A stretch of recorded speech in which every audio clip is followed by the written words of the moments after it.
Hello, friends of nostalgia. Those who remember the days when you still had to put actual film in your camera and then wait weeks before finally holding that grainy photograph in your hands, full of excitement, knowing that this picture had captured an important moment, one that would stay with you for the rest of your life.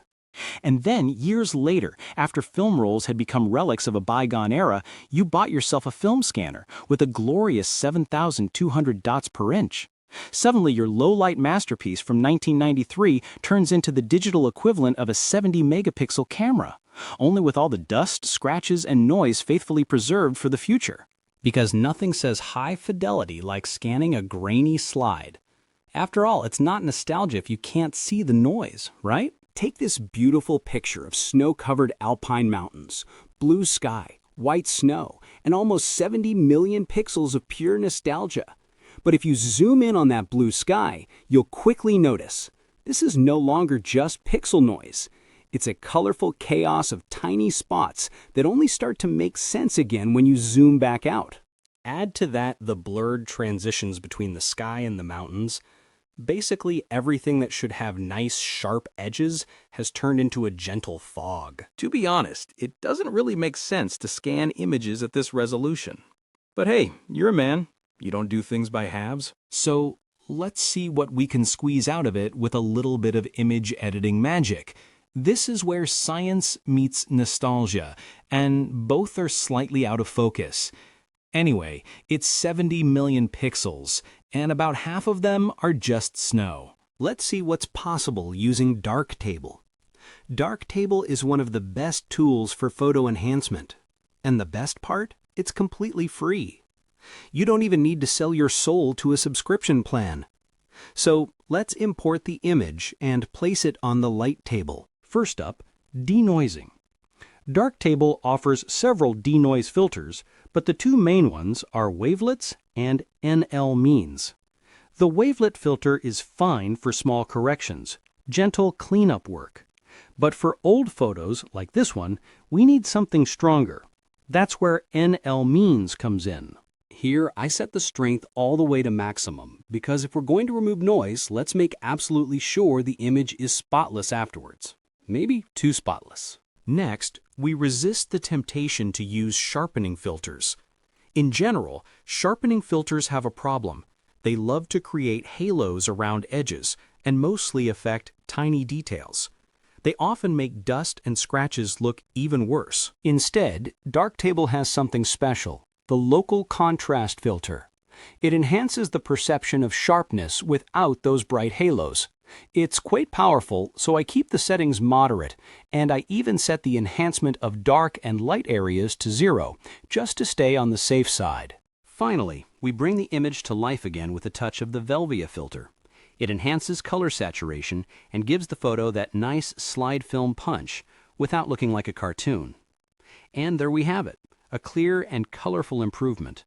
Cleaner sky, crisper edges, richer colors. The old photo finally looks the way your memory insists it always did. As nice as the result looks so far, one problem remains: the soft edges.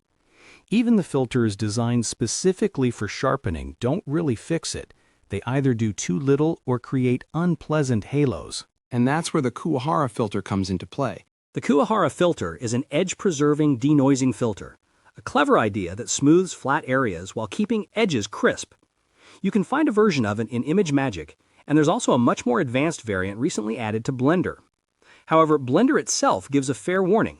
The filter is so computationally intensive that it's hardly practical for large images. And with our 70-megapixel scan, that's definitely large. The ImageMagick version, on the other hand, runs fast enough, but it has a different issue. The results often look a bit blocky or segmented. So why is the Kuwahara filter either slow or blocky? Here's why. For each pixel, it calculates the average value and the standard deviation for the 4 quadrants around that pixel. Then it chooses the quadrant with the smallest deviation, the smoothest one, and takes its average as the new pixel value. It's a simple and elegant idea, but that immediately raises a question. Why a square? Wouldn't a circle be more fair, treating all pixels at the same distance equally? And why only 4 quadrants with shared corners? Why not consider every possible region within a certain radius? The answer is simple: speed. Calculating all possible regions around each pixel would take far too long. That's the price you pay for simplicity. Fast, but not quite fair to every pixel. But this problem is actually quite easy to solve.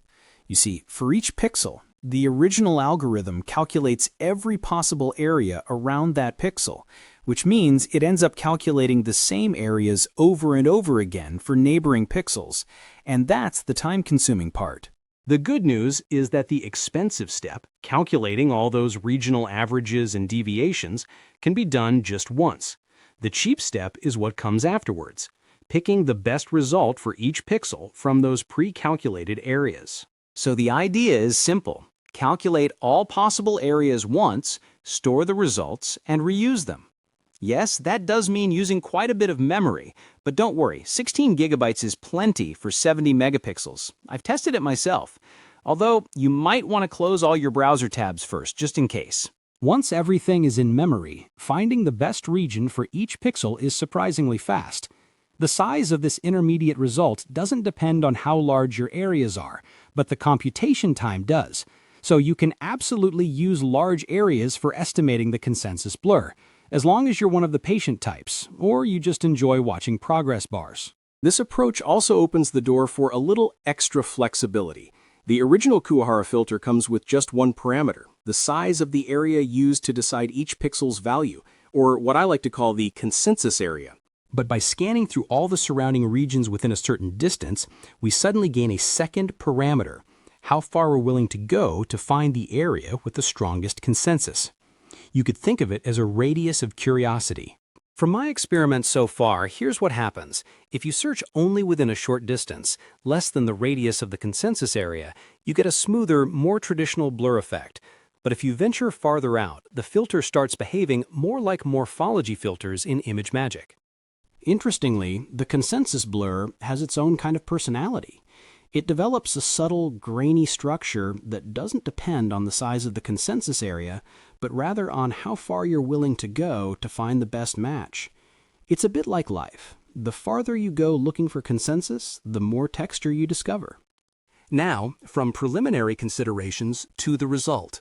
I am again using the image with the Alpine panorama in its original form with all the image disturbances that I obtained from the scanner.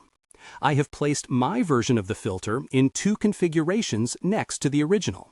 You can see in the sky, but also against the darker areas on the rock face, that the noise is gone, but so are the finer details. What is also noticeable is that large areas with small nuances, such as the clouds, have clear edges.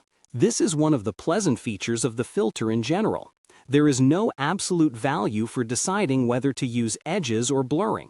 The value depends solely on the values for the other consensus areas. Zoom out, and it becomes obvious that more details are visible with the smaller parameters. But regardless of the parameters, no artifacts are visible, as was the case with the original Kuwahara.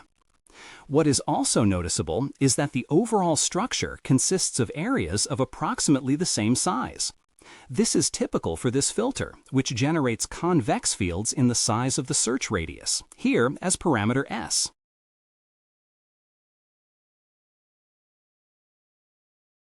One thing that frustrated me about Kuwahara was the artifacts. The filter is very good at finding homogeneous areas, but in photography, you often have color gradients. How about measuring the consensus area not as a single color area, but as a gradient? And it's actually easier than you might think. The term for this is linear regression analysis. Instead of measuring one value across the entire range, you now measure two additional values, one in the X direction and one in the Y direction. You just have to make sure that the area has 3 or 4 pixels, and that they are not all in a line. And that's no problem either, with a circle. So I extended the measurement to gradients, and here is the result. On the left, you see the original. In the middle, the filter with a median value, and on the right, the same parameters, but this time the filter searches for the best color gradient. Sometimes you can see that a color gradient forms hard edges, but quite often the transition between the fields is smooth. Again, on the left, you see the original image. In the middle, the filter with the median value, and on the right, a color gradient. All parameters, such as the consensus areas and the search radius, are the same. In areas with color gradients, such as clouds, edges are barely visible in smooth transitions. In fact, the edges remain, they are just less noticeable. The structure of the rock face appears more detailed. This perceived improvement in resolution is solely due to the use of color gradients in the display. I will now go through a few more image comparisons before I come to the last idea that I implemented. Comics are particularly well suited as a demo for edge-preserving filter. They often feature large, clear areas with sharp edges. When published in low-resolution, highly compressed music videos, the differences between the desired display and reality are very obvious. As always, all settings are the same, except that one image calculates the mean and the other calculates the gradient. My observation is that the gradient calculation reveals many details that are missing in the mean, for example, the fingers or the structure of the windmill. With smooth transitions, edges appear in the mean calculation while the transitions are smooth in the gradient calculation, as in the sky on the left side of the image. If you zoom in on a section of the image, you can see that the algorithm actually enhances the edges. In the section where there is a transition from white to red, the calculation using the mean value produces a clear edge, but the calculation using the gradient also highlights the edge. In fact, the calculation using the gradient can also highlight edges if the transitions are still sufficiently clear. Back to images from nature. I took a picture with a high level of detail and applied the filters with very high values. This shows that the filter is very scalable, but you can also see at first glance which setting better reflects actual perception. The detailed view shows that both variants soften a certain area. The filter based on linear values does this using a color gradient. This only appears more detailed. In fact, the areas are the same size. Both variants also produce clear edges. If we were talking about which one preserves edges better, I would say it's a toss-up. The gradient version seems to produce more detail, but is softer on larger areas. Last image before we move on to the next chapter. This photo was taken with a digital camera with about 15 megapixels and has typical pixel noise. The filter effect shown here is already very coarse. The areas created already extend over several pixels. I could have made the resolution even finer. However, in the overall image, a finer effect would not make a visible difference, even on a 4K monitor. Only with these relatively coarse parameters was I able to perceive a difference in a direct before and after comparison. And now it gets philosophical. My thinking is that the effect changes the best representation of reality, and I choose these words very deliberately, because at this point it is only the best representation. With every change, I move further away from the best representation. But even in the best representation, I have no pixel noise, and the impression of sharpness is higher. Ultimately, it's perception that counts. And I do have the impression that the edited images are sharper and clearer, as long as I don't zoom in on the details. Smoothing with gradients in particular creates the impression of a very sharp image, but as I said, it's only an impression. The images in the top row all look the same, but when you place them side by side, even at moderate magnification, the images with smoothing look better. I used linear regression to calculate the gradient. Of all the methods required for this, it is now only a small step to nonlinear regression. So I expanded the filter to include additional formulas. So far, these are only second and third degree polygons. I have attached the result for cubic smoothing at the end. Practical tests have shown that the computing time for nonlinear smoothing increases significantly, and the difference compared to the gradients is rather small.